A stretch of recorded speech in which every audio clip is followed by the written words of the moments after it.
Welcome to Housing Developments. I'm Paul Lopez without Jim Tobin. Jim is doing a nice vacation out on the other side of the pond. Well-deserved, but it takes two people to take his place. With me, Ken Wingert of Advocacy and Dr. Robert Dietz of Econ. Welcome, gentlemen. Yeah, good to be here.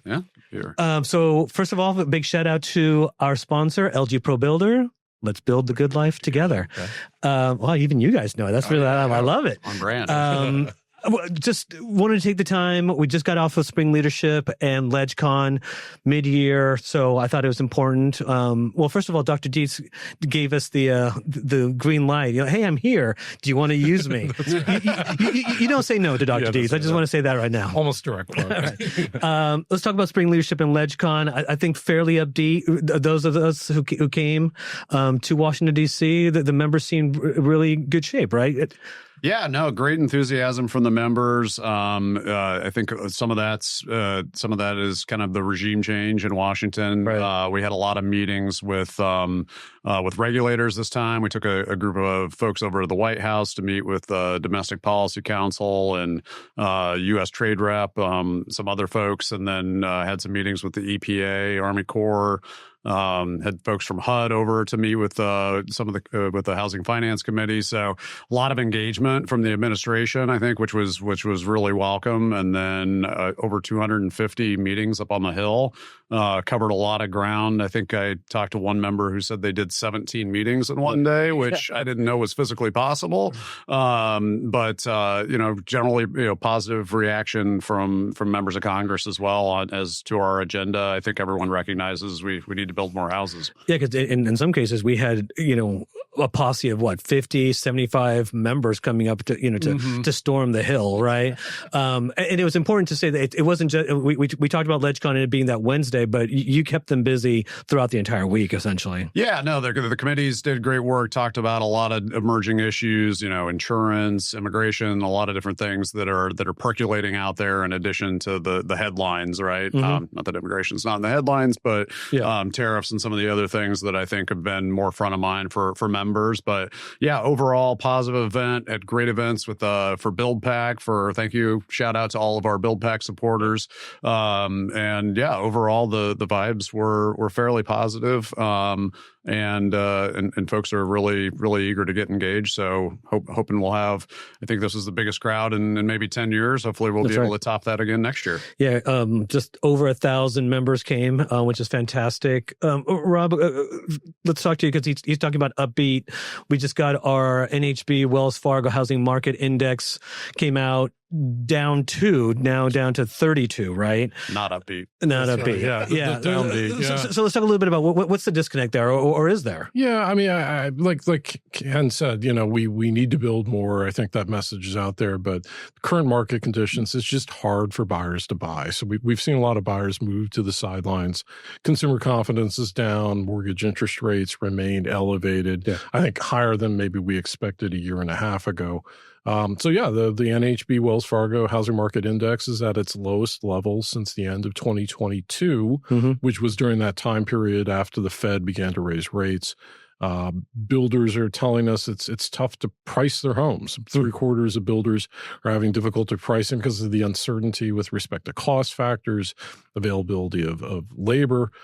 So I think the combination of uncertainty, some consumer reticence in terms of buying is kind of put builders downbeat. But the long-term needs are still there. The structural housing deficit is there. It's just a question of how do you build for the price points that are moving right now. Yeah, I think uncertainty is the key word that we heard a lot last week, and we continue to do in our surveys, right? But let's talk. The builders continue to do whatever they can. I mean, the thing that really stood out in this survey was the fact that they're using incentives. Some of them are even dropping prices just to get people to get off the fence and pull the trigger, right? In fact, in the June survey, we had 37% of builders reporting they cut prices by an average of about 5%. That was the highest share cutting prices we've seen in quite some time. It's been averaging about maybe a quarter. So, more than 2/3 of builders are using some form of incentive, bigger builders, mortgage rate buydowns, amenity upgrades, price incentives to create that competitive advantage against resale. And the challenge right now is that that advantage against resale is needed more now than ever because resale inventory, particularly in markets like Florida and Texas, is rising as you see a bit of a pullback in consumer demand. So building at the right price point, the right submarket, I think is really the challenge. Policy can help. I'm particularly, kind of thinking about the extension of the 2017 tax policy that's going to provide some benefits for small businesses, for households, and provide some of that economic momentum the market really needs right now. We're kind of like in this weird point of the legislative cycle, right? I mean, the big, beautiful bill, and if somebody wants to do the Jim Tobin impression of Trump, go right ahead. I'm not going to do it. Over on the Senate side, they're trying to reconcile everything. It goes back to that uncertainty principle that we've been talking about. I mean, first of all, the president has demanded that this be done by 4th of July. Do you question that, or what are you seeing on the Senate side that might slow that down? Color me skeptical that they'll get it done by the 4th of July. I think that was always an ambitious. I mean, listen, they've defied expectations repeatedly. No one really thought that the House would get theirs done by Memorial Day, but for those who have been to Washington or know Washington, the Senate moves at its own pace, and no one's going to tell those 100 members exactly what to do and on what timeline, including the president. So the Senate came out with their draft yesterday. I think was more different than people thought on our core issues. Not terribly different from the House, which was good. A couple small tweaks around the pass-through deduction, around the business SALT deduction that I think are not deal breakers by any stretch of the imagination. Did get a little bit more time on those energy tax credits that we actually had folks talking about last week when they were in town. So, but just through they still haven't landed on the final individual SALT number, which is really the big sticking point, at least in the real estate space. Right. So I think we've always thought end of July is the real deadline. There's always an August recess where members leave town, and that's really the deadline for them. Don't forget the debt limit is still hanging out there. We haven't heard from the Treasury Secretary what the so-called X day is. I feel like that is going to get announced soon, and it'll magically be at the end of July, which will give a dual coincide deadline, with everything, right? To Congress to get done. But I do think, despite the differences, the Senate is working more than one might think with the House behind the scenes to try to make sure that they can get this thing conferenced and get it done and to the president's desk. Is it a little weird this cycle around? Because usually the House throws out their version of the budget and the Senate kind of taps them on the head and say, really appreciate it. Thank you very much. Kind of does their own thing and then expects the House to kind of follow suit. But it seems like the House in this cycle has a little bit more power given the timeline that they're working on, right? Yeah, it's the timeline and it's also math, right? I think, as we've seen, the majority in the House is slim, and you have those key constituencies from, again, high SALT states like California and New York that helped Republicans win the majority. And so the Senate recognizes there's not that constituency in the Senate, but they recognize if they're going to get this done and get the president a win and get these rates extended, maybe get rid of some of that uncertainty that's hanging around out there for businesses trying to plan, that they need to find the path of least resistance to get this thing done by the fall. Yeah, I would add, the Senate's got some important voices looking at the debt and the deficit. Because if you think about long-term rates, mortgage rates, it's going to be less determined by the Fed, and we think the Fed's going to hold pat this week. But, it's senators like Senator Johnson from Wisconsin and Senator Rand Paul talking about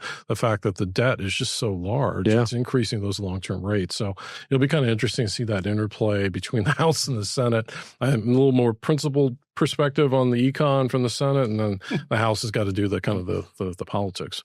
So is it fair to say that up until now, the spring buying season has been relatively soft this year, based on this uncertainty that we're talking about? Yeah, pretty disappointing. I mean, if you look at the month supply measures of the resale market, it's now near 4 months. Bounce markets 5 to 6. You include new construction inventory, that's about 8 months supply. Yeah. So you combine the two, we're at a balanced market in terms of cyclical inventory, and the downside of that is that a lot of existing homeowners that are going to now put their homes on the market for the first time in years because of the mortgage rate lock-in effect are going to have to do the kind of price discovery that builders had to do back in 2022. So if you look at new construction pricing, it's down about 8% from peak because of those incentives we talked about.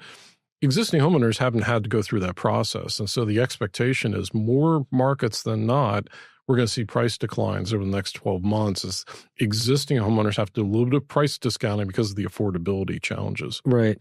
You alluded to the Fed's actions or maybe non-actions this week. Walk us through what the next quarter, and maybe even if you're comfortable and you're an economist, we'll hold you to it. We'll have this tape. What does the rest of the year look like for us in housing? Well, the politics on the Fed are going to be really interesting because we know the president really wants Chairman Powell to come out. Right? Yeah. I think you referred to him as a numbskull a week ago. Which is always great to say that about the Fed chairman. But go ahead. Yeah, so I think we're going to have this kind of competing monetary policy narrative between the White House and the Fed. But the Fed's likely to hold pat. They're still kind of in this wait-to-see approach, wait to see what happens with the tax bill, wait and see what happens with tariffs, wait and see what happens with foreign policy. I mean, we've got a new conflict in the Middle East. So, our forecast with all that uncertainty is the expectation that, generally speaking, inflation's headed in the right direction if we don't screw it up, right? We're going to get down to a 2% target, shelter inflation's moving in the right direction. I mean, there's been some real improvements on things like energy pricing that the administration really can claim credit for. But I think we will see one rate cut from the Fed in the third quarter and one in the fourth quarter. I think most economists would say right now they don't see much at all. So it's a little bit more of a dovish forecast. But I agree with the administration that, bringing those short-term rates down is justified by the fact that inflation, absent the tariff effects, is moving in the right direction. Are we out of recession predictions, or are we still kind of worried about that? I mean, it depends on the economist you listen to. I think I'm listening to you, Rob. Right, well, I mean, we're all listening to you. That's the reason why people tune in. Point of the show. 2 months ago, I think most economists would have said we were going to have a recession in 2025. Our probability and our forecast model was about 30%. And the reason why is that you've got to look at current market conditions through both the economic lens and the political lens. And so we thought some of these issues would be even out, that the reciprocal tariffs would never go fully into force. So, 30% chance of a recession is still our call. In a given year, the chance of recession is about 15%. So it's somewhat elevated, but we think this is a year where the economy ekes out a growth rate between 1% and 1.5%. A little bit of a rise in the unemployment rate, but except for the fact that buyers are uncertain in terms of making that big purchase. The foundation of the economy is fairly solid. And then that means when we look to 2026, conditions should improve, particularly if we get some uncertainty or some additional certainty with respect to tax policy. Right. Okay, I'm going to put both of you on the spot, as I'd like to do. We're halfway through 2025, the next 6 months. What keeps you awake at night on a political component? And then I'll ask you on the economic component. I would say, I mean, it's uncertainty is the key term, but it's uncertainty has been tariffs are on again, off again, immigration enforcement's on again, off again, and I think just that back and forth in policy from the administration is I think part of what's driving the sentiment numbers right now, and macro is not just builders, right? Consumers is all home buyers kind of taking this wait and see approach.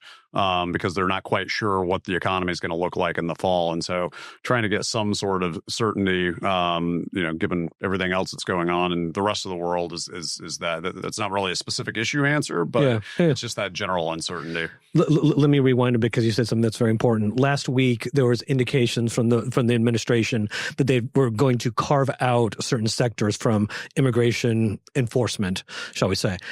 That was going to be ag and the hotel and service industry. And our members, rightfully so, brought that up to you, last week of, well, what about us? You said you're going to work. It seems like over the weekend, the administration has walked those plans back. Fair to say? Yeah, that's fair to say. I mean, we weighed in with the White House. Or like, kind of reminiscent of the beginning of COVID. Like, is your business essential, right? Like, there's kind of that ting to it, and we made the case that, hey, if we're picking winners and losers here, the construction industry, residential especially, we got to build more houses, and we have a labor force that we need to do it. That got walked back. I think it was an interesting window into the politics of the politics. In terms of how that initial decision was made, and then the hardliners within the administration on immigration kind of walked it back. So as of now, it's full steam ahead. And again, we've said this on a number of issues. This is what the president campaigned on. I mean, President Trump's been talking about cracking down on immigration since he rode down the golden escalator 10 years ago this month, right? Right. 10 years of this rhetoric, and he finally feels, the administration feels like this is their window to really do that. So again, no one should be terribly surprised that this is where we're at, but the effects are definitely real. And we heard that from members from various pockets of the country last week when they were here, and we've heard that throughout the spring. Absolutely. Rob, on the economic side, what scares you? Can I give you two things here? So of course you can. We never pin you down. Yeah, but you handed economists. That's exactly right. The tariffs, the reciprocal tariffs, sure. If they were to come into full force, we would see supply chain issues, and that recession risk would go. I don't think that's going to happen. I do think this is a negotiating position. And the other one is the long run issue that's caused a bit of a divide between Elon Musk and the president, which is a legit concern, which is the future of the long-term debt and deficit, because that will be something that would materialize in terms of long-term interest rates. So, Ken mentioned the debt ceiling. What's the future of that going to be? But once we get beyond the big beautiful bill, will there be processes in place to codify some of the DOGE cuts and look at ways that we can just slow down government spending? That would help on long-term interest rates, because if not, we really do face an issue when we enter into the 2030s. Yeah, and keep in mind, let's assume they get the big beautiful bill done at the end of July. They go on their August break. They come back after Labor Day. They have 3 weeks to fund the government, and so we're probably going to find ourselves in a world of continuing resolutions through the fall, which again doesn't give anyone certainty if there's that threat of a shutdown always looming. So, and the bond market hates uncertainty, as we've learned multiple times in the last 6 months. Yeah, right. There's a lot of noise in both of your worlds right now, and a lot of noise. What if you're telling folks, hey, if you're going to pay attention to something, pay attention to this?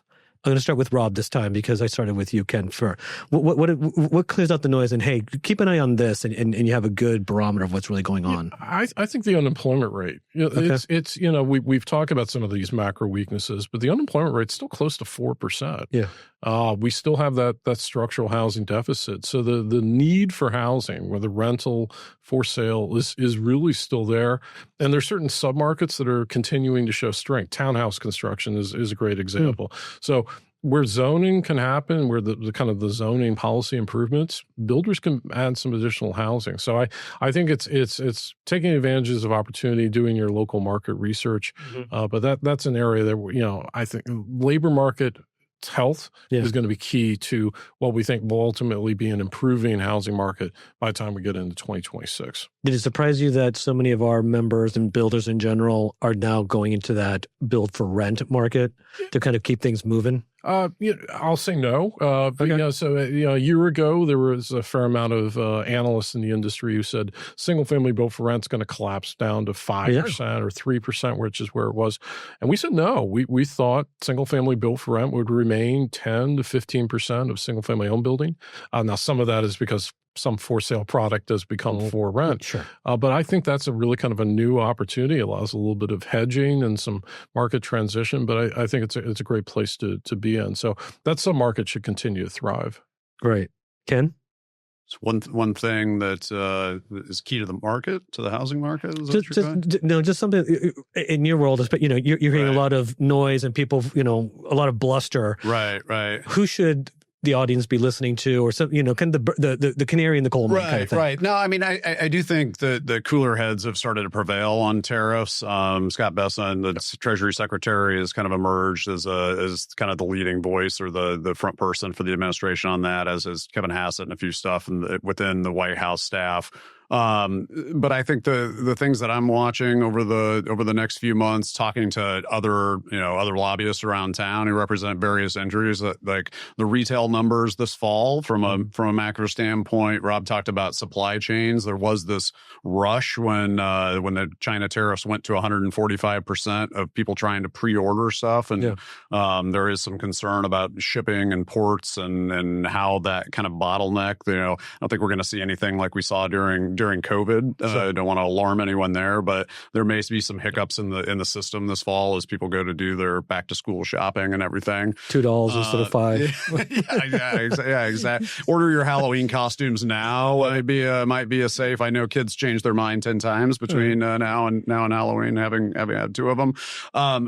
From our standpoint, I think one of the main focuses, obviously the tax bill, but is just kind of that labor force issue in general, right? We had we talked a lot about Job Corps. We've talked the pushing the Constructs Act last week during LegCon. I think this larger debate on immigration is again a way to pivot to the need to do more domestic workforce training. And there's a desire, I think, a growing desire and a growing recognition out there, especially with some of the headlines around some colleges with the maybe fighting with the president. There are plenty of ways to make a good living in the country, and the skilled trades are certainly one of them. And so I think we've got a window of opportunity to really push that message, and just came out with a report last week with the Home Builders Institute on the cost of the labor shortage on housing and on construction. I think it said 19,000 units are not built in a given year just because of the labor shortage we have.